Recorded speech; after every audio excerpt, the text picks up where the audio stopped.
Hi everyone, welcome to In the Flesh podcast by Flesh Tattoos, and I am Lola Tats. I'm Sammy Sweetheart. And I'm Matt. Nice. So we just wanted to do a little introductory podcast to let you guys know who we are, a little bit about what we're going to discuss in our podcast and why you should watch. So I think first, now that you know who we are, let's talk about when we started tattooing. Let's start from Matt. Ooh, okay, so it has been about 5 years since the start of my formal apprenticeship. I was not tattooing previous to being with Flesh Tattoos. I did start and get trained professionally under Lola, who runs the studio. And Sam could attest to that as well, because we started on the same day. Actually, I think you were like a week apart. A week apart. A week or 2 weeks apart. And I believe interviewing, right? But then I think I think Sam was in the first, a week before I was, right? Yeah. Before making a little bit of a change in my schedule for my other job. But Sam could elaborate on that a little further. What were you doing before that? What did you do in I school? was doing bullshit before that. I was always working these little jobs that didn't make me happy or didn't make me money to eventually reach where I am now. And so I feel like I didn't want to get too committed or distracted by a full-time career that would distract me or take me away from my love of art. And so I held on to these little jobs, but in the back of my mind, I always knew that I wanted to be here, and I just had to wait for the right opportunity. And when it came, I jumped at it. And I owe Lola the thanks for the opportunity and the direction. And it's funny too, because if you remember, I got your number, I think, like a year or so before, and I was supposed to chat with you. Even longer than that. Was I think it was 2 years before we actually made contact. A friend of mine was working underneath Lola's husband at the time, and he had mentioned that his boss's wife is a tattoo artist. So in my interest, I said, provide me the information and I'll go from there. At that point, I've already stepped foot into other tattoo shops. Just nobody was open to the opportunity. Nobody wanted to see, nobody thought I was ready or willing to put in the work at the beginning stages to be able to become a tattoo artist, a professional. And so when this opportunity came up, Lola was actually, at that time, you were in transition from your other location and then renovating Market Lane. So when I had first had the opportunity to contact you, I backed up knowing that you were going through that change. Right. And in that meantime as well, I transitioned jobs. And so I had to start working at my new job and, obviously get a reputation and earn a little bit of money working at that until the shop was ready on Market Lane. That's when I had contacted it to set up the interview with you, right? And it just so happened that she was looking for an apprentice at that time. Yeah. So everything just seemed to line up in a time where I was kind of in limbo. The new shop was relocated and they were looking to expand on the team. And it just so happened to work out. Yeah, it was just good timing. Yep. Timing is fucking key. Yeah, it is. It's funny how things happen like that, where it's just, you have a thought and then everything kind of works out and falls into line. And that's kind of how I feel like it happened with you guys, because we were looking to take on one apprentice and we saw a few other people, and then we saw Matt and Sam and loved you both and like as people. I remember when you had interviewed me, you said I like you. I want to see you again in the future, but I have to interview somebody else still. Yeah. And he seems like a good fit also. And so you said, depending on how that interview goes, that's how you'll base your decision, because she was only looking for one of us. And you can go on and tell us why you took us both. Well, it's just like I kicked the fucking bucket. And basically it's like we're a small studio, so it's really hard to find I guess people that fit and like glue together well, and that we can be in a closed space for long periods of time and not want to kill each other, even though I'm sure that happens from time to time. But, I guess when you find a good fit, then, and even if it's more than one person, then it's kind of not worth it to let that opportunity go by when you know that it could be built to be something bigger and better. That's right. And then we, introduce Sam. Hello. And Sam needs to speak up so that y'all can hear him. I can barely hear him. We call him Silent Sam for a reason. And Sammy Sweetheart. Yeah. And That's cool. yeah. So how did you get on board? Actually, fucked up thing is my wife was in a mom's group Yeah. that Lola was in, and she saw that you guys were looking for an apprentice. It was, I think, like 4 o'clock in the morning, Oh, amazing. and she was breastfeeding my son, and she wakes me up and she's like, "You need to fucking do this." And I was just like, "What time is it?" I didn't know that part. Yeah. Yeah. So she was like, "It's 4 o'clock." I'm like, "I have to be at work in an hour." So like, I have to get up in an hour to get ready. And she's just like, "No, you have to read this. You have to go do it." I'm like, so I read it. I'm like, "You want me to be a tattoo artist?" She's like, "I want you to be happy." Well, that wasn't out of the blue, though, right? No. Like that wasn't like you know, like you had never mentioned tattooing in your life, and she No, thought, hey, for sure. like you should drive trucks for a living, you know? Like I don't think that was No, yeah. so she knew that I was into art and all that. She knows I like getting tattooed. So she was just like, I'd rather you be happy doing something you love than going to work where you're just making a paycheck. Mm-hmm. And I was just like, this is going to be fucking hard. Yeah. And yet again, it was one of those things.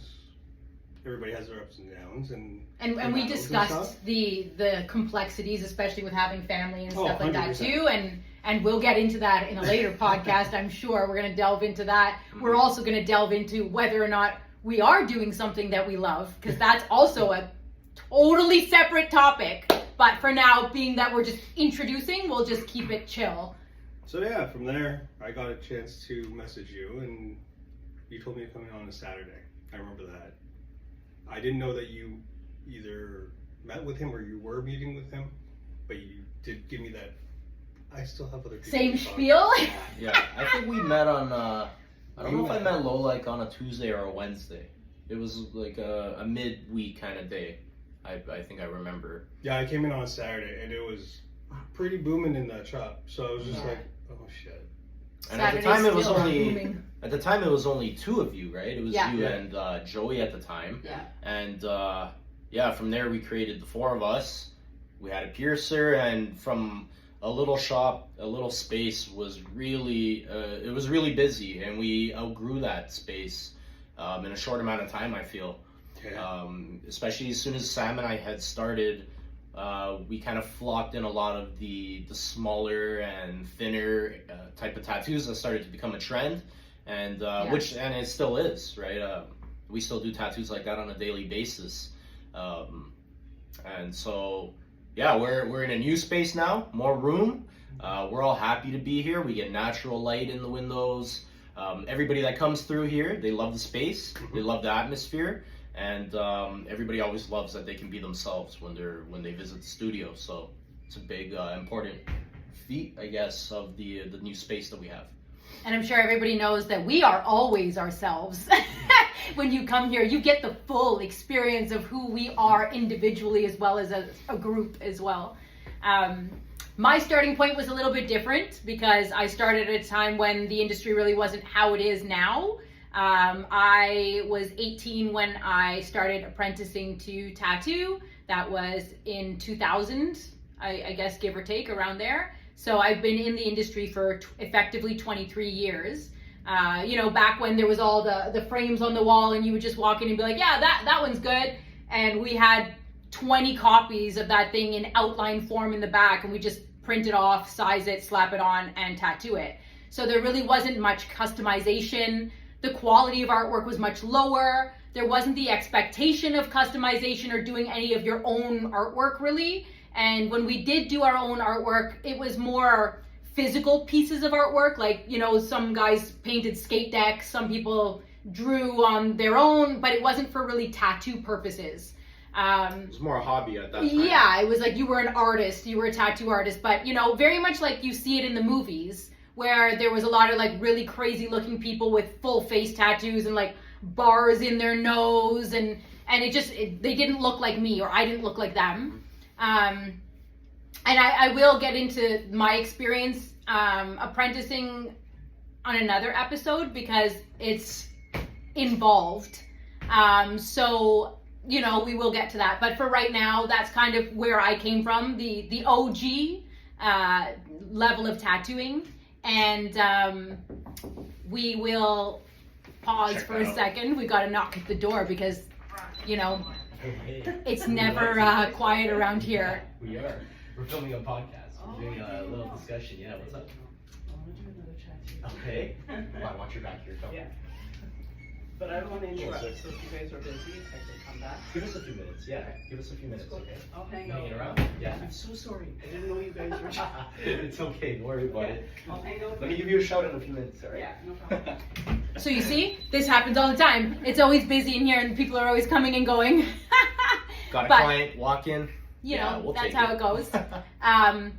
So why should you watch our podcast? And I'll tell you exactly why. Because we are gonna do a lot of educational talk about things that you should know about your tattoo experience, how to take control of that, what to look for, all of that. A lot of really good information on healing, on designing artwork, on tattoo artists and our process, but also because we're gonna talk so much shit. We are gonna unleash the demon. We're gonna spill all the dirt. We're gonna spill all the garbage. We're gonna tell stories. We're gonna get into the nitty gritty, the ugly of what we do. And it's really interesting. It's super funny. We're probably gonna have some guests come on and dish their dirt as well. Maybe they were a part of the dirt. Listen, if I can recall some clients that I blacklisted or there was some crazy shit happened and they're willing to come on, then I'm gonna have them on. We are going to keep nothing from you. We are going to go full blast into something really entertaining.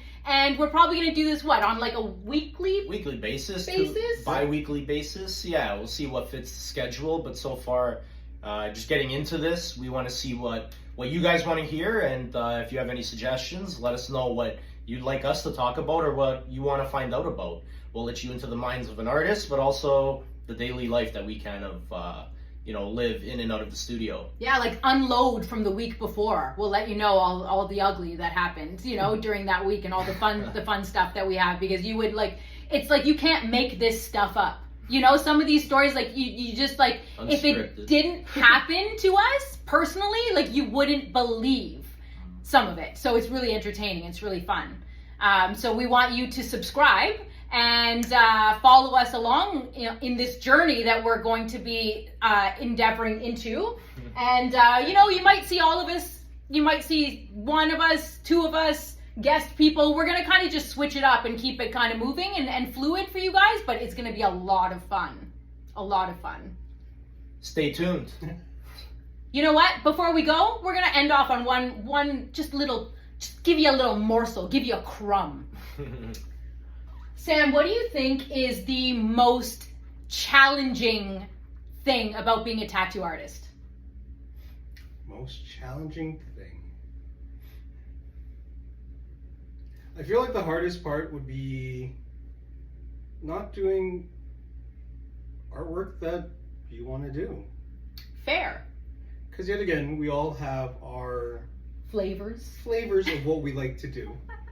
But at the same time, we don't always get that. So having clients do things that we're not really interested in, but we will give you a good fucking tattoo. So finding the vision for someone else's vision. Yes, that is the hard part as well. And I feel like it's a big thing. That's valid. Because yet again, clients are giving you their trust, where you have to give them their vision without seeing it.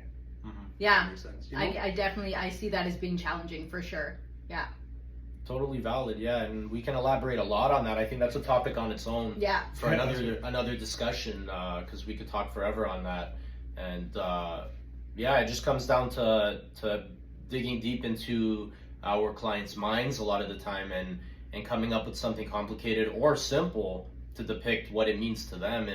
And I feel like that's also a very challenging thing 100%. to deal with on my own, is knowing exactly what to create for somebody. Mind reading. When not knowing the expectation, yeah. I feel like a lot of them should visit a psychic or a mind reader and then come to us. Yeah, to make our job a lot easier. Showcasing, turning their feelings into a physical piece of artwork or into a subject matter is really, really complicated. So is that where you're going? What's the hardest thing that you think is I think being it's a just tattoo in artist? general client interaction. I feel it's it's upkeeping with not only the expectation coming from the artwork, but dealing with everything at the beginning. Now we have a booking coordinator. At the beginning, it was dealing with conversations, client interactions, booking the tattoos, drawing the tattoos, submitting the ideas, getting approval with the clients, then actually being there and getting the tattoo done. So everything was a complication in itself, and created a big complicated type of avenue to battle, you know, when all you want to do is just do the job at hand, right? And I call it a job because that's what it feels like it is a lot of the time. A lot of days we come in here and I feel like I just hung out, talked to good people, did a good tattoo, everybody went home happy, and it didn't feel like a days of work. But a lot of the times it is a job, and it does feel like that. And I feel like in general, just client interactions and upkeeping with our customer base and clientele and all the different personalities that come into the studio, I feel like that's a challenge on its own before any of the other challenges. Yeah, draining to keep up with everybody's difference of personality as well, because sometimes you don't jive with somebody, and not because they're a bad person or they're a mean person or they're rude or anything, you just don't mesh well, and it's very it can be exhausting, I think, trying to like match that energy or get on their level or stay on that even plane of kind of getting the job done, while kind of maybe having to bring parts of yourself out that aren't natural to you, like somebody who's super introverted or extroverted, and working against that to get the job done is really hard. Yeah, I think that's a topic all on its own, for sure. Definitely a topic on its own. I'm gonna pop in and give you guys a little morsel on mine, because I definitely, this is another episode for sure, but mine is respect. And let me elaborate on that just a scotch more. Is I think that people underestimate how challenging it is as a tattoo artist, because of maybe all the stereotypes or what people assume that we're going to be like, or what people assume tattooing is, kind of like the lack of seriousness. Sometimes, to give you an example, booking a tattoo appointment isn't viewed the same as booking an appointment with your doctor or dentist. But, you know, those are our jobs, and we do kind of look at it the same way. So I think that ongoing communication and building that mutual respect can be quite challenging, and more so is challenging when you don't receive the same respect back as you're giving, and kind of always feeling like the bad guy, even when you're perhaps not in a situation where you've done anything bad or wrong or whatnot. So I think that mutual flow of respect is challenging for me, speaking for myself. Because I find that it's very often not matched. So, but again, that's just a little crumb. We're gonna touch on that as a subject on its own. But that for me would be one of the more challenging aspects. So I hope you guys got a little feel for what we're going to deliver to you. We're really looking forward to it. We're gonna have a lot of fun. We're anticipating this to be very educational for you guys, but also a really great laugh. And a good way to kind of pass some time if you're looking for something to do. Again, you got to subscribe, because you want to know when we post our next video. And the only way to do that is to subscribe to our channel, In the Flesh. Peace. Until next time. Bye, guys.